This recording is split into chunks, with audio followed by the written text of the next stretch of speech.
What's going on, you ball lovers? It's Brody with Couch Potato Hoops bringing you another video.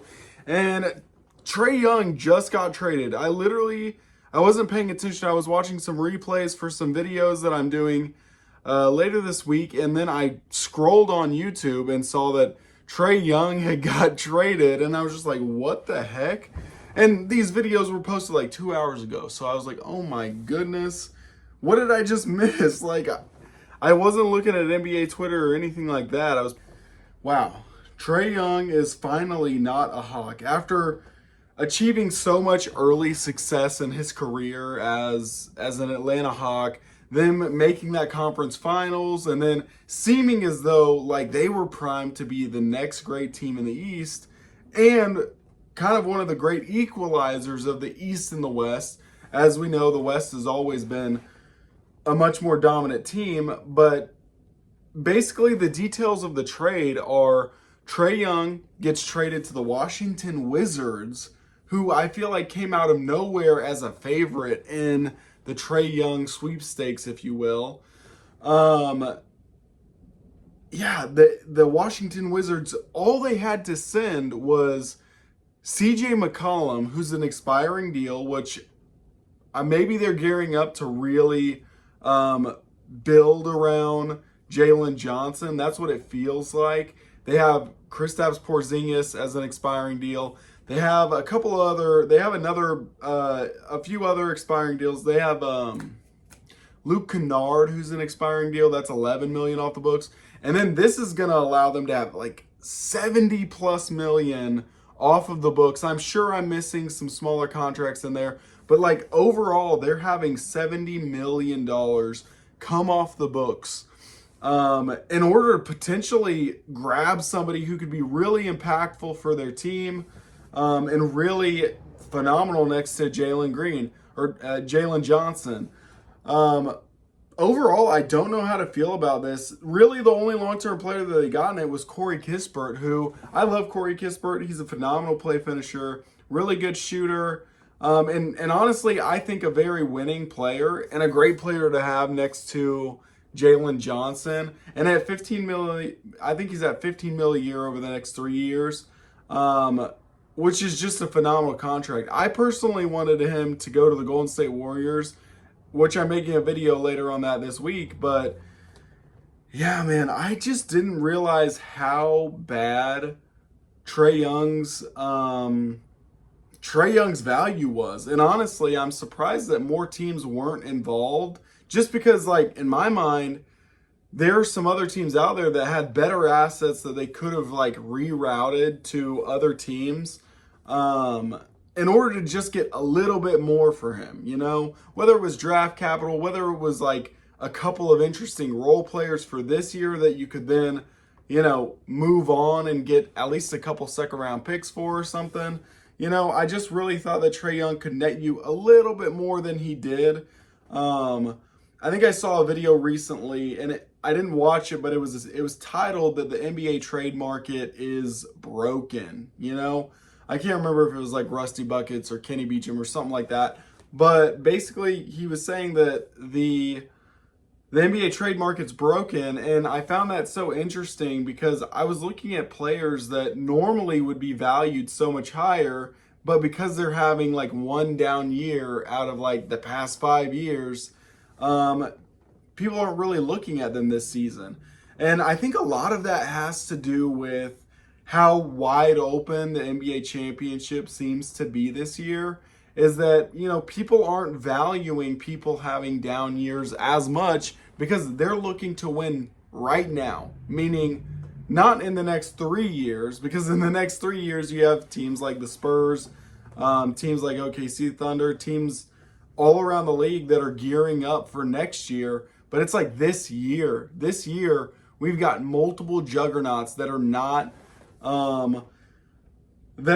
like actually contending, and that's led to the Washington Wizards out of nowhere getting Trae Young. And I love Trae Young's game. A lot of people don't like Trae Young. They think he's too ball dominant. He doesn't have enough off-ball game. I totally understand all of that. I totally get that, especially like And I think Trae Young, kind of like Luka Doncic, same draft class, traded for each other, all that stuff, would thrive so much more and would support his teammates a lot more if he would just operate off the ball a little bit more.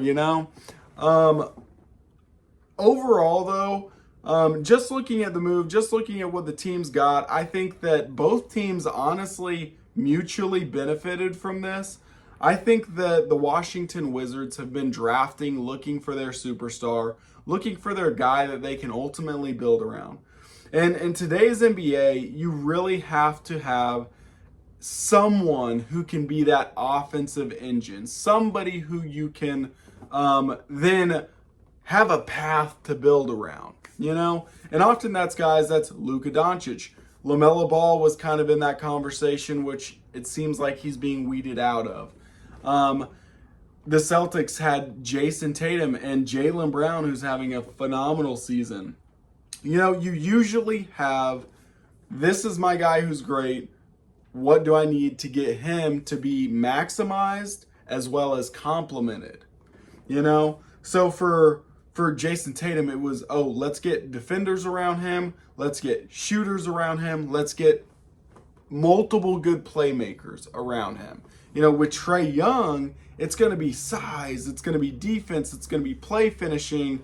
And honestly, when you look at the Wizards roster, they barely gave up anything. They gave up a veteran who is playing very well. CJ McCollum, man, he was another guy that I thought, maybe the Golden State Warriors would be interested in because he's, one of the most efficient, high-volume three-point shooters in the league right now. Phenomenal ball handler. And he's used to playing with ball-dominant guards. He played most of his career with Damian Lillard, which excites me for the Atlanta Hawks. I think he's the perfect veteran to bring alongside a young guy like Jalen Johnson.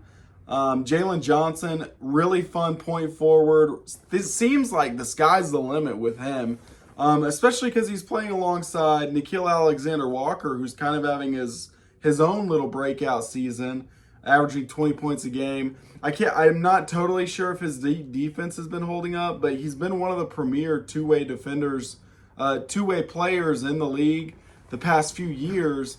And now we're getting to see him take on more of an offensive role.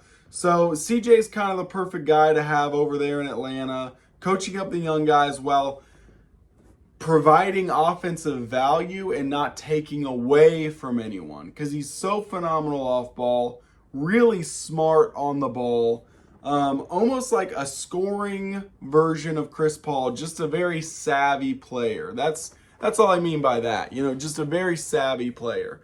And then Washington gets this guy that they bought low on, but buying low on a guy like Trae Young, who has displayed greatness, has displayed this ability to be one of the greatest heliocentric offensive systems that we've seen in the league, since guys like James Harden and Luka Doncic, they really got a guy that could be their star, could be their John Wall, if we're reaching back into their history. He's a phenomenal playmaker. He's gonna make everything so easy for a lot of their young athletic guards like AJ Johnson, I believe. AJ Johnson, I love him. He's so fun, so athletic, so exciting. A lot of people compare him to Jalen Green and whatnot. And if he could be a little better defensively, then that pairing sounds interesting to me. Now most people have been talking about Keyshawn George as well as Alex Sarr. My gosh, I always get their names mixed up. Alex Sarr, because they're kind of the premier players that are sticking around on this team. And I'm super excited for a lot of that pairing. I think Keyshawn George is going to be for sure going to benefit from Trae Young's presence, just having less pressure on him and more of an opportunity to finish plays as well as be kind of more of a secondary ball handler, secondary playmaker. And I think that Trae Young will benefit from it. I think it's also potentially going to be more so next year that he benefits from Keyshawn George's ability to, just to play basketball, to score, and to play make. Keyshawn George has been a player that I felt like is going to be one of those like perennial triple-double threat type guys every season. But he's just not quite there yet. Outside of that, Alex Sarr and Trae Young, I really couldn't think of a better pairing. And I wish it would have happened, but I understand that the Hawks at that time, like, he was in a position of need, and they were in a position where it was like, look, we just need somebody who's going to fit us for the long term and potentially be able to grow with us and become something great. And Reece Shea, I was high on him as a like 5th to 3rd overall pick. Him being in the top 5, I thought he would exceed expectations as a 5th overall pick because he was a 6'9" player with phenomenal touch and 3-point shooting. He hasn't turned out to be exactly what we thought he would. But ultimately, like, he is ending up playing with Alex Sarr, and Alex Sarr seems like a player that will benefit from Trae Young because obviously he has all the tools to be a phenomenal play finisher. He's a decent 3-point shooter, or he projects to be a decent 3-point shooter over the next like couple of years. I think he'll be, and he'll greatly benefit from the playmaking of Trae Young. I also think that obviously he's a phenomenal athlete, amazing length, really good defense. I think that the Wizards are in an interesting position to where I could see them even buying a legitimate center. They could be in the Zubac sweepstakes, who knows? But yeah, ultimately, I love this move for both sides. I think it was a really good move. I was surprised they couldn't get any draft capital for Trae Young, but I think that it works out in both sides' favors. Both sides, one gets expiring deals and a really solid role player who's a really good 3-point shooter, and then the other side gets a guy that could potentially be their star that they build around. Plus, they have complementary pieces and stuff like that. I don't even know how to feel like from Trae Young's perspective because like you're on the Wizards. That's not necessarily like some sexy franchise, and you're not necessarily with any other like generational talent and stuff like that. But I could see them building a very interesting culture and a very interesting atmosphere surrounding Trae Young, where he can be the guy, but he can also be surrounded by developing talent, and they have a lot of opportunity to make more moves and to be and to look very different next year than they do this year. So overall, like, I'm just excited. We finally got a big trade in the NBA trade season. So hopefully this kicks off other teams making big moves now that a couple of teams have made a big exchange, So anyways, with all that, y'all, I love basketball. I love talking basketball. So if y'all want to do just that, go down below in the comments. Chat with me. If you enjoy this style of content, just like hit a subscribe button, blah, blah, blah. Anyways, love y'all. Peace. Have a great day. Bye.